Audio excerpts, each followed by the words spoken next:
ආයුබෝවන් සුබ දවසක් හැමෝටම.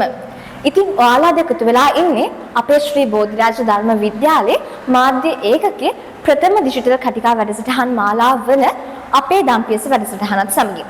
ඉතින් අද අපිත් එක්ක එකතු වෙලා ඉන්නවා අපේ මාධ්‍ය ඒකකයේ 2026-2027 වර්ෂයට අදාළ නිල මණ්ඩලයේ සභාපති යුමෙත් මින්දීප. ආයුබෝවන් යුමෙත්. ආයුබෝවන් මිතුලි. ඉතින් මම යුමෙත් මේක මම අවස්ථාවක් කරගන්නවා ඔයාගේම නම සභාපති වශයෙන් තේරීපත් වීම ගැන ඔයාට සුබ පතන්න. ඉතින් යුමෙත් අපිට දැනගන්න පුළුවන්ද අපේ ධර්ම විද්‍යාලයේ මේ මාධ්‍ය ඒකකයේ ඉතිහාසය ගැන විස්තර ටිකක්? ඔව් මිතුලි මෙහෙමයි. ශ්‍රී බෝධිරාජ ධර්ම විද්‍යාලයේ මුලින්ම පටන් ගත්තේ අවුරුදු 69කට කලින්. ඒ ශිෂ්‍යයන් 10 දෙනෙක් කියන ඉතාමත් කුඩා සංඛ්‍යාවකින්. හැබැයි අපිට මාධ්‍ය ඒකකයක් තිබ්බද නැද්ද කියන කිසිම සාක්ෂියක් නැහැ. ඒ 2017 ඉඳන් 2019 වෙනකන් අපිට මාධ්‍ය ඒකකයක් මේ දහම් පාසලේ තිබ්බා කියන්නේ සාක්ෂි තියෙනවා. ඒ කියන්නේ 2019 වර්ෂයෙන් පස්සේ අපේ දහම් පාසලේ මාධ්‍ය ඒකකයක් තිබිලා නැහැ. එහෙම නේද?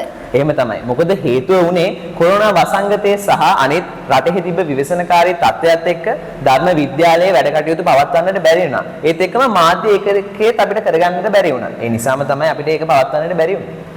ඒ කියන්නේ වසර 7ක් වගේ දීර්ඝ කාලයකට පස්සේ තමයි මේ විදිහට දැන් නැවත වතාවක් මාධ්‍ය ඒකකය ස්ථාපිත වෙලා තියෙන්නේ. ඉතින් අපිට දැනගන්න පුළුවන්ද ඔයාලා මේ මාධ්‍ය ඒකකය යටතේ ඉදිරියට කරන්න බලාපොරොත්තු වෙන දේවල්. ඒ වගේම තමයි අවුරුදු 7ක් වගේ දීර්ඝ කාලයකට පස්සේ නැවත වතාවක් මාධ්‍ය ඒකකයක් ස්ථාපිත කරන්න වලට හිතුනේ ඇයි කියලා අපිට දැනගන්න පුළුවන්ද? ඔව් මෙතුලි විශේෂයෙන්ම අපි ගත්තොත් මේ මාධ්‍ය ඒකකය අපි ඉතාමත්ම අමාරුවෙන් අවුරුද්දක කාල සීමාවක් එක්ක තමයි පටන් ගත්තේ. ගිය අවුරුද්දේ ඇසළ පෙරහැර පුණ්‍යෝත්සවයේදී අපේම ශිෂ්‍ය සහෝදරයන් 4 දෙනෙක් සමග තමයි අපි ඡායාරූපකරණය මෙහි යෙදුනේ. ඒ දරුවන් 4 දෙනාගේම අදහසක් ලෙස තමයි ඇත්තටම මේ මාධ්‍ය ඒකකේ නැවත පටන් ගමු කියලා අපි හිතුවේ. ඉතින් ඒකත් එක්කම තමයි අපි ප්‍රධානාචාර්ය හාමුදුරුවන්ගේ අනුදැනුම පරිදි නැවතත් බෙල්ලන්විල ශ්‍රී බෝධිරාජ ධර්ම විද්‍යාලයේ මාධ්‍ය ඒකකේ පටන් ගන්න තියෙනවා. හරියම දැන් ඔයාලා මෙච්චර මහන්සියක් වෙලා මේ මාධ්‍ය ඒකකේ නැවත වතාවක් ආරම්භ කරලා තියෙනවා. ඉතින් අපිට දැනගන්න පුළුවන්ද ඔයාලා මේ මාධ්‍ය ඒකකේ යටතේ කරාන ඉන්න දේවල් මොන විදිහටද සැලසුම් කරලා තියෙන්නේ කියලා? ඔව් මෙතුලි අපි දැනටමත් මාධ්‍ය ඒකකයේ ලෙස මේ අවුරුද්දටම කරන වැඩසටහන් සංවිධානය කරලා ඉවරයි.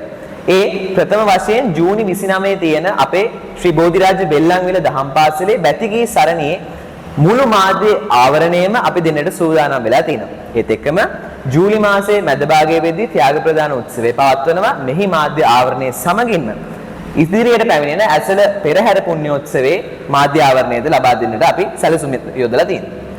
හරි. එතකොට අපි අලුතින් පත් වෙන නව නිලධාරී මණ්ඩලය ගැන සඳහන් කරමුද?